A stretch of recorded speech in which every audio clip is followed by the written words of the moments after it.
Welcome to Gentry's Garage. We're having a rare action film today. Anyway, we're gonna put the transmission in. So let's see if I can make this thing also, you know, do it like a time lapse. But we'll see how it works out. Wish us the best. Here we go.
Well, the transmission was a little camera shy, so we cut off the video because it was just running and running. You know, we're off like 2 degrees, but because it's such a beefy clutch, that 2 degrees really affected it. So we ended up dropping it down and readjusting it and getting it up, and then adjusting it one more time to get the angle this way. But anyway, it finally went in, and the transfer case went in really well.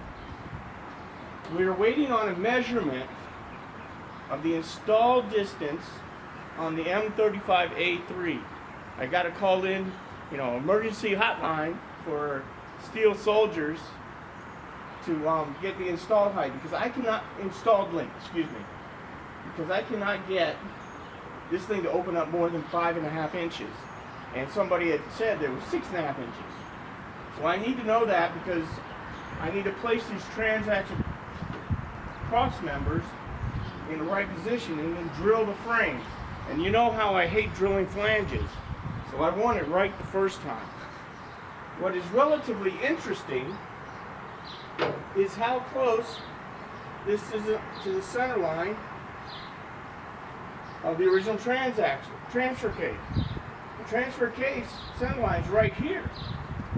So we're only off, you know, 2 or 3 inches. And so that's interesting. So moving forward, we're further in line. And it actually looks like the front output is really close in alignment to the pumpkin on the front. It's just wonderful. Now the rear pumpkin is going to be a different story, and that will wait for another video.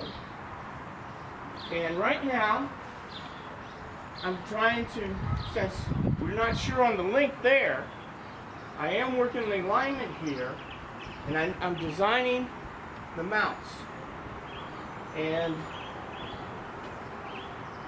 these two are the M35A2s, and they're pretty beefy. And I'm going to have a clearance problem if I use them. Maybe if I use the 2 uppers on each side, it'll work. Also, I've got these unknown Peterbilt mounts. And if somebody can tell me what Peterbilt model this is, it is approximately 2.5 by 1 inch for each side, with a locating, a centering ring. Anyway, it's got centering on it. That's approximately 1.5. If somebody can tell me what model Peterbilt this came off of, I'd greatly appreciate it. But anyway, it's been interesting.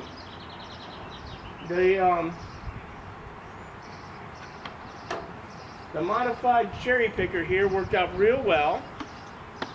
You know, I used the M35A2 rear cross member and didn't drill any extra holes in it, and have this braced up, and it worked great. My suggestion to you guys is, it's location, location, location. My location, I have no flat area, so that's why I had to mount the cherry picker onto the frame, and do it that way, which is a lot harder. Plus, you really have to place it, very well, because you can't slide it like you can a normal cherry picker or a gantry crane.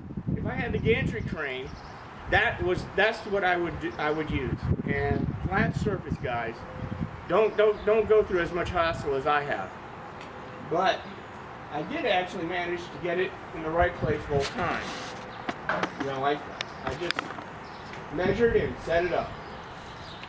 So anyway, that's our little update. I'll update it further when I get the design for the mounts. The front mount that I have right now is not very good.